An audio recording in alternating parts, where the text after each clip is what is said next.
Now, for anyone who is new to Beck's Bug Out Survivor, you will know when you've seen these car boot videos I've done before that I love an exo frame, a vintage exo frame. Why? I find these very large exo frames can haul a lot of weight, and yet the actual pack itself is light, well less than a kilo, well less than a kilo. The modern thinking of internal frame packs is if you have a lot of weight, the pack itself has to be heavy. Take for instance the British Army Bergen with outside rocket pockets, 3.5 kilos, but that can transport 40, 60, 80 kilos. I'm never going to put that in here, but even if I had up to 11, 12 kilos in here, it'd be no problem for a pack like this. The pack itself, well under a kilo. So it's the opposite way around. It can carry a lot of weight and yet the pack is light. Made in England, Brown, Best, London. The Loadstar rucksack. Massive side pockets here that can easily hold 2-litre water bottles. Now personally I'd put a stove set and food in one side and perhaps water in the other side here in the form of a 2-litre bottle. It is made of a polyester, not a nylon. These need switching out to more modern bottles. So light, and there's kit in it, so light.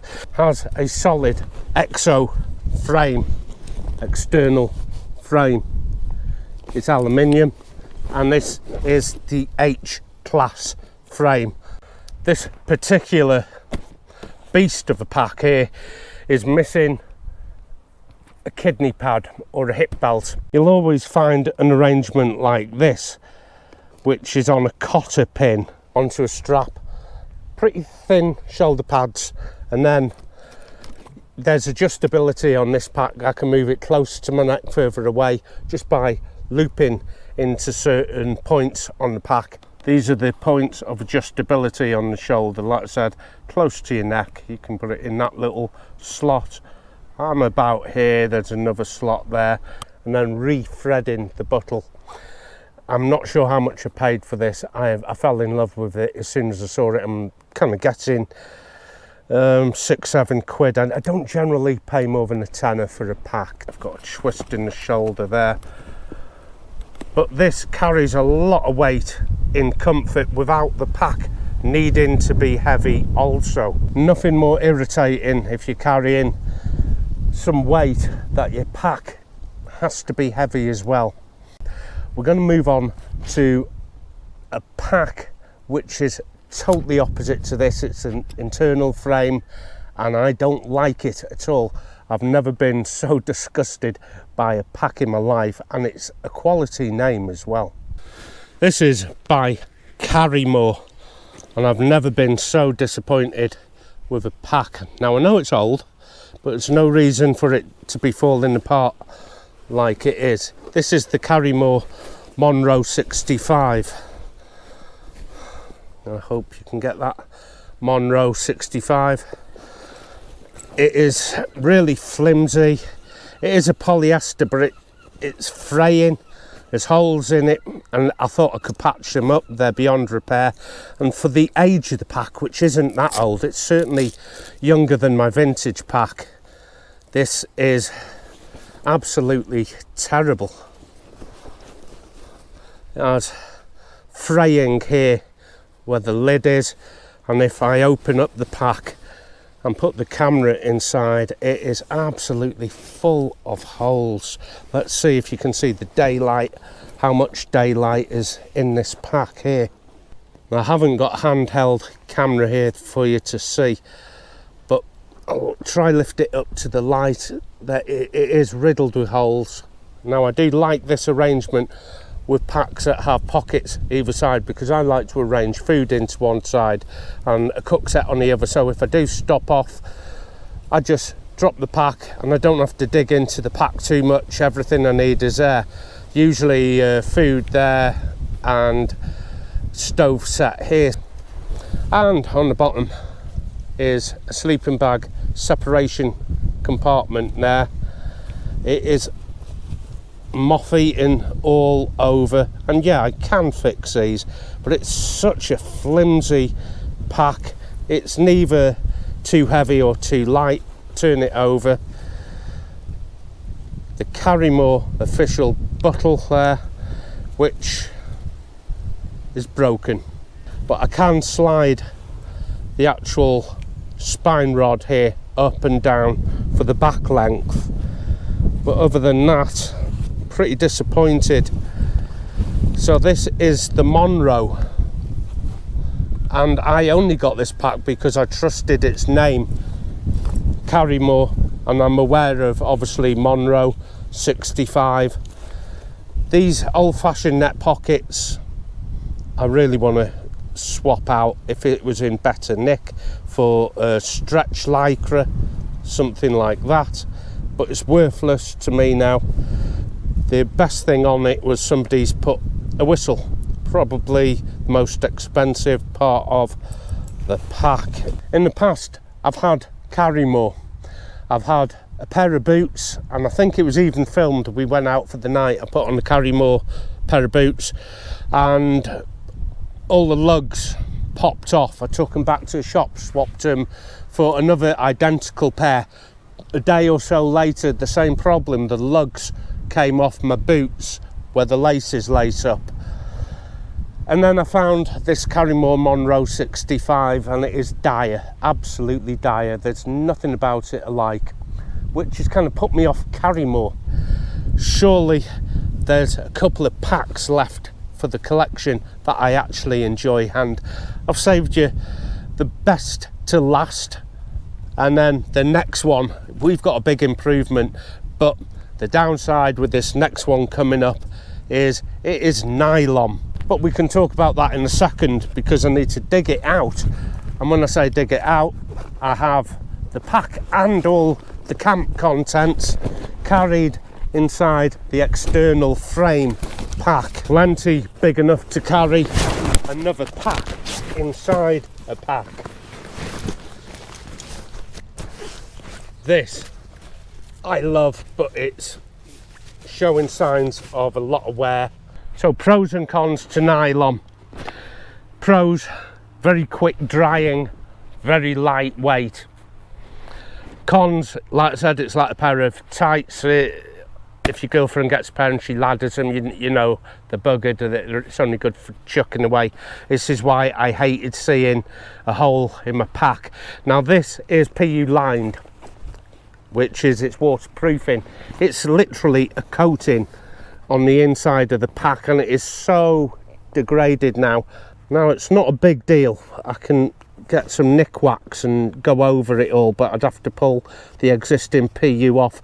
Solution to this is just to put a dry bag inside. You can see there the PU, it can just peel right off there. That's a dry bag, dry liner in the pack, sorts that problem out. I've had to be very, very careful how I stitch that. I'm going to put a patch on it here now. Gellert 45 Exmoor, and a lot of people hate frameless packs, and I can see why, because they're trying to overload the packs. They've got sharp objects in, like the stove and everything. It's going to jab in the back. Well, pack them properly then. I have used frameless packs for a long time. This is one of my favourites, and she asked about 10 quid for this, and I grabbed it because I love the company Gellert. They produce some wonderful kit, and this, even though it's seen better days, it's not a lot wrong with it. The shoulder harness, absolutely brilliant. That is thick, it's robust, there's adjustability similar to a rucksack here, although technically it's a backpack, but it does have load lifters on the top there.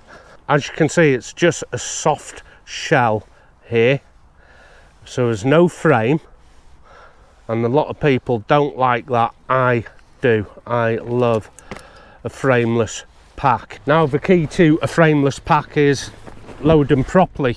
Cook set one side, food the other, so haven't got any solid objects there. poking my back.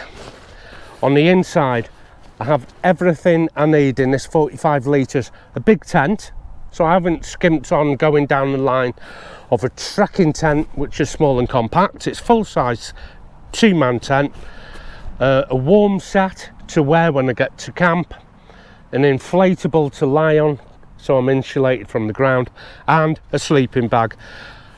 The key to getting things lightweight is shelter, insulation and the cook set. If you think just those 3 things, you're going to change your thinking with camping.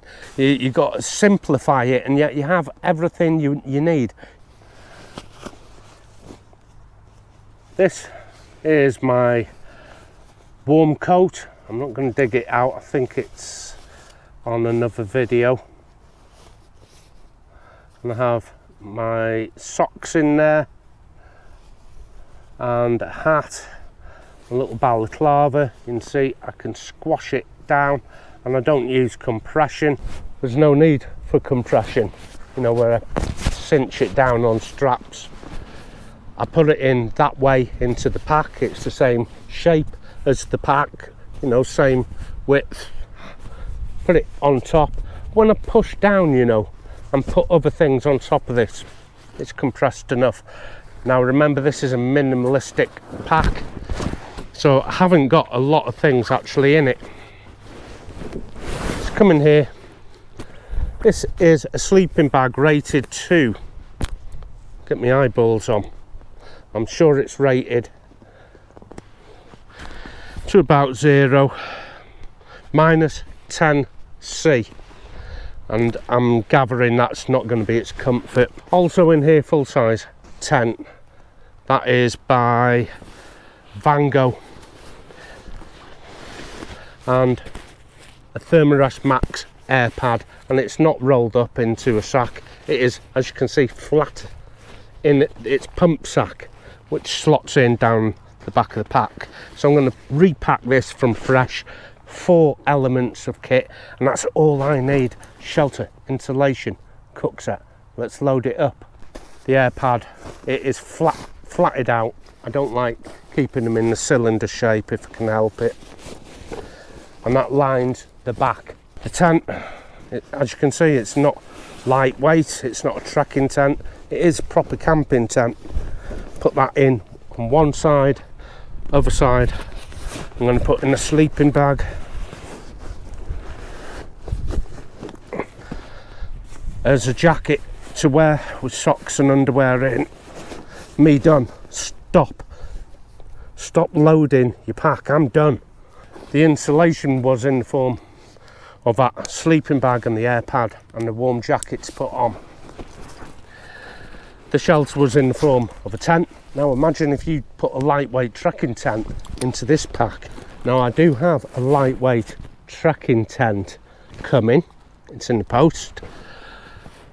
And it might replace that Gogh, but I love the Gogh so much. It is 2.6 kilos, 2.3 I think. It might be 2.2, I've no idea. I'll put it in the caption. Yeah, I do love the Gogh because it's twin skinned. It has an inner and outer. It's not a perfect tent, you know, but it's less than 100 quid. It's never let me down, and I do like it. And yet here it is in 45 litres. What about all the other kit that I need? I don't need it. I'm sheltered, I'm insulated, I'm warm, dry, and I'm well fed. Like I said, cook set in here. The other side is the food. Now you can go down the road to dehydrated foods, wet foods like MREs. Now I'm changing over to freeze-dried foods, so all I need is a little pot to boil water in. That's all I need, and that's all I have. Inside you can use a little penny stove, alcohol stove, or I've gone down the road of a micro stove and a gas canister. Now if you want to use liquid alcohol, knock yourself out, sunshine, knock yourself out. So why stainless steel and not titanium? This is not a lightweight trekking pack. The object of this game is not to get it lightweight. There'll be another opportunity to see a lightweight pack set up in a different video. But why not titanium? Because sometimes I like to do porridge and the content has to be touching the actual pan, as where titanium I only use as a water boiler. It never sees food. I just tip water into a bag of dehydrated or rather freeze-dried food. That's all you do. It's a just add water thing, as where this would actually see a bit of oatmeal in the morning. So that goes in the side pocket like that. I do have an emergency lantern, which is my luxury item. Has about 5 tea light candles in, 1, 2, 3. I've used one of them. So yeah, I always allow for a luxury item. Let's have a quick recap before we move on. This Monroe here is good for nothing. It's hitting the bin. I wouldn't even want to send it out to anyone. I wouldn't charge anyone so much as £1 for that. I wouldn't charge anyone so much as $1 for it. It is dire, absolutely dire. I hate it.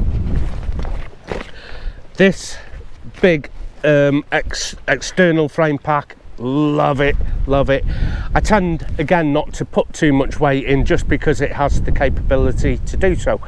I kind of put underquilts in there, which are synthetic underquilts by One Tigress, but I do actually have full goose down quilts which are in another pack, which we'll see in a minute. We're going to move over to a different location just to hit the last pack. It is the favourite, so it's very much best to last. So you have seen the Gogh Exmoor 45, the Monroe 65, and I totally forget what this was called.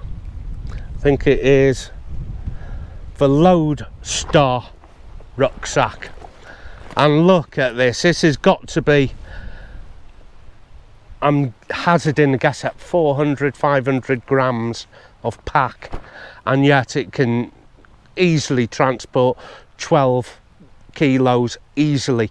But my average load weight is somewhere around 5.5 kilos. This is my Gogh Exmoor, and that is exactly what is in here, 5.5 kilos, including the weight of the pack itself.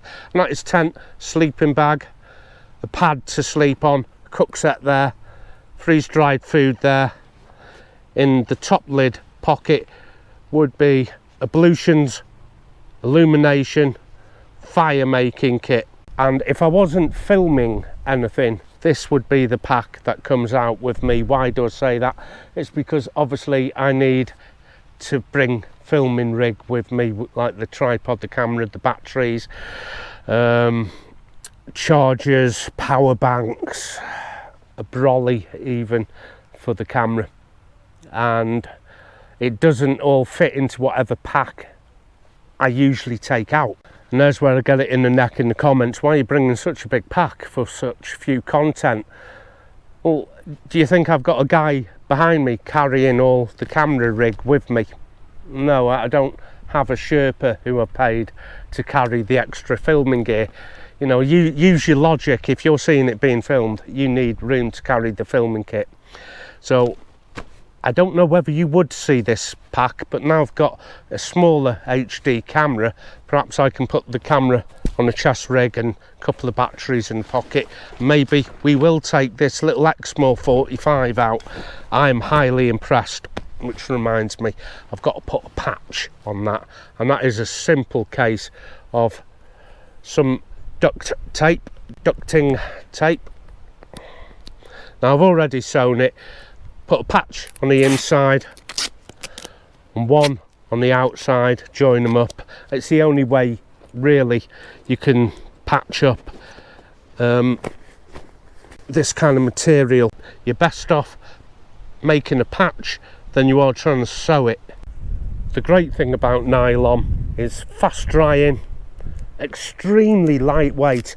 I wouldn't even want a frame in this pack. Remember, it's frameless. I wouldn't want a frame in it. If I wanted to carry heavier kit or bulkier kit, or kit that it has definitively sharp objects to it, you know, like little pipes and things sticking in your back, then no, obviously don't use a frameless pack. It's not for silly people. Frameless packs are for people who know how to use them. You just got soft objects in, such as change clothes, tent, sleeping bag.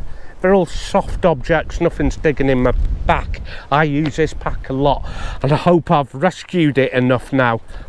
Anyway, on to the next pack. It's another Gallet, and we're going to site location 2. This is my car boot find. It's one of my top 10 favourites as far as car boot finds go. It's 25 litres, made by Gallet, a semi-exo frame. Just tidying up, should have done all this before turning the camera on. And it has the ability to carry everything I want. I can carry things like my hammock set, my basher, a rain jacket. In the side here I have fuel for an alcohol stove. There's a lot there because I'm out for a longer period of time. Little filter bag on that side. First aid medipack there, not a trauma kit, okay? That is just one you get from a shop. It's for first aid. A little digging implement there for my cat hole. Head torch on the back. This is the exo frame, meshed, and behind the exo frame is my bladder. 3 litre reservoir by a company called Source. And I put mine not inside the pack, but behind the exo frame. This is the rod that sits semi-externally, and another rod here which makes it a solid frame exo. And I just pop a bladder there. That is 3 litres there. Lumbar is very, very comfortable on that. This is a pack I try and keep lightweight.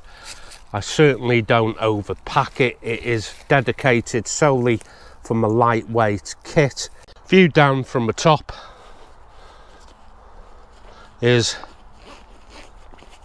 a mesh lined storage hood. Now I don't actually carry a pack cover, I'd rather have a poncho, and that goes over myself and my pack. But underneath it does have the ability to stow a pack cover in a zipped sleeve under there. I just choose not to. I took it out and use a poncho instead. Now Gallet is a company here in Wales in the UK, and Wales is not England, by the way, anyone over there across the pond. Wales is its own country, has its own language and its own armed border control. So if Scottish, Irish, English try and get into Wales, you know, we do have armed guards for that. I'm kidding. No, we don't have armed guards to keep other Celts and English out. I don't know why I said that. I just thought it was funny. Yeah, what is a pack like this worth on the car boot? I think I paid £5 or £6 UK pounds for that. So I thought it was a real little bargain. It does have the mesh on the sides, so it doesn't house water bottles brilliantly, and that mesh is the old style solid state mesh. Now I want to take that mesh out, buy myself some stretch mesh. I can cut out a template and hopefully stitch it in, so I've got a mesh stretch pocket to put that bottle in, my soya water filter and so forth. On the other side, same thing for the first aid. Not a trauma pack for me. I've got a trauma pack in my bug out bag. This is not a bug out bag, this is my lightweight trekking pack by Gallet. Gallet was the dog who belonged to the Prince of Wales many years ago. Some say it's a folk tale to attract tourism. Probably is, but learn the story of the prince who accidentally killed his faithful dog Gellet while he was babysitting his master's baby. A wolf came in and tried to attack the baby. Faithful Gellet jumped onto the wolf and killed the wolf, blood all over Gellet's mouth. And of course, Prince Llewellyn, Prince Wales at the time, thought Gellet had killed the baby, and Prince Llewellyn shot his faithful dog Gellet.